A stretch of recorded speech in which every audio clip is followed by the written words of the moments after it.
隻音樂靜喎。喺面對表演場地嘅中央，係由勤力太極拳研藝社主席甄水清師傅，聯同30位社員演繹嘅鄭式太極拳。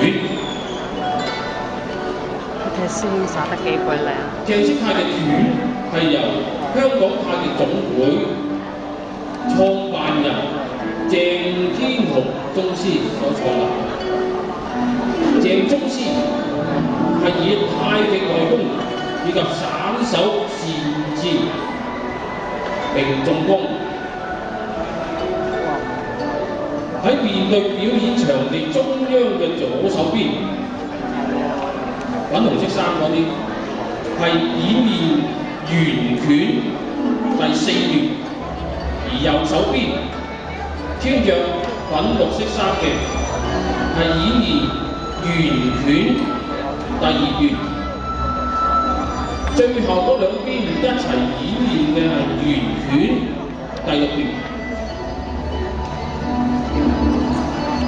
一舉動，周身都要輕靈，尤需貫串，氣以古代，神以內斂。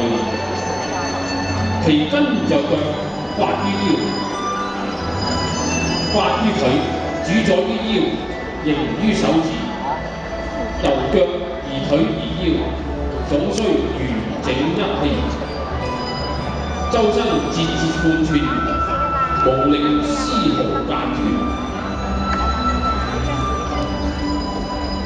喺面對表演場地嘅右上角，係由袁志剛師兄個人演繹瑜伽太極拳54式比賽套路，而喺面對表演場地嘅左上角，係由曾玉梅師傅個人演繹牛式太極拳。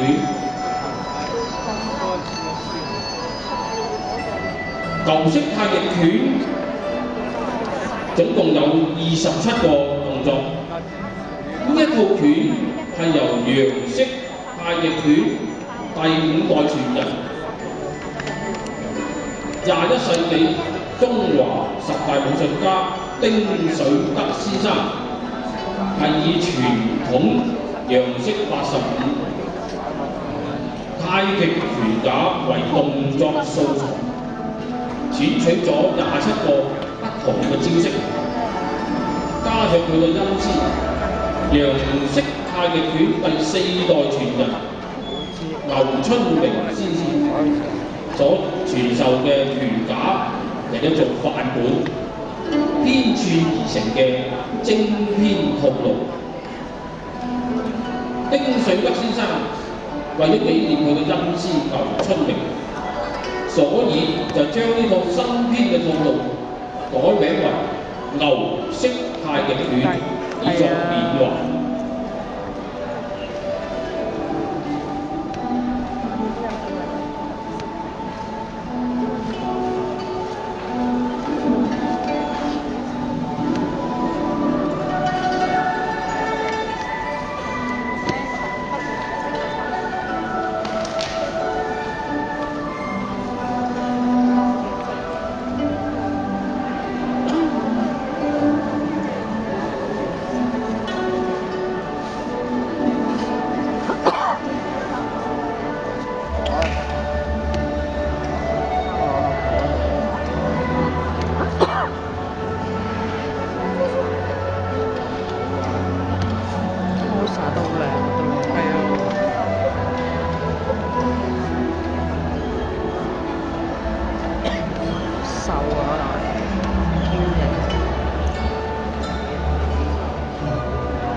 律政司青年聯誼會嘅運動員請度報道住。